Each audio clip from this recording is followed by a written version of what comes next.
আসসালামু আলাইকুম। যে সময় বাংলাদেশ 25 পয়সার কয়েন বানিয়েছিল, আপনাদেরকে আজকে 25 পয়সার কয়েন বানিয়েছিল যে সময়, সেই কয়েনগুলো আপনাদেরকে আজকে আমি দেখাবো। তাহলে কয়েনগুলো আপনারা দেখুন, 25 পয়সার কয়েন। তাহলে দেখুন 25 পয়সার কয়েন 1973 সনে বাংলাদেশ সরকার এই ডিজাইনের কয়েনগুলো বানিয়েছিল। 1973 সনের 25 পয়সার কয়েন। মাছ মার্কা কয়েন বানানোর পরে এই ডিজাইনের কয়েন বানিয়েছিল বিভিন্ন চিত্র দিয়ে। এই কয়েনগুলো বানিয়েছিল 1978 সনের কয়েন। সবার জন্য খাদ্য, এই 25 পয়সার কয়েন এই ডিজাইনে বানিয়েছিল বাংলাদেশ সরকার।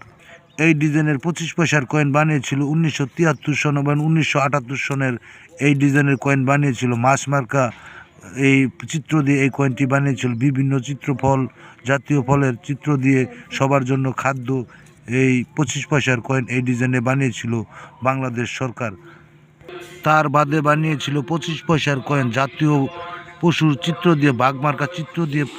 এই কয়েনগুলো বানিয়েছিল 25 পয়সার কয়েন 1980 সন এবং 1978 সনে এই বাঘ মার্কা চিত্র দিয়ে কয়েনগুলো বানিয়েছিল। ওপরটি ছিল শাপলা ফুল মার্কা।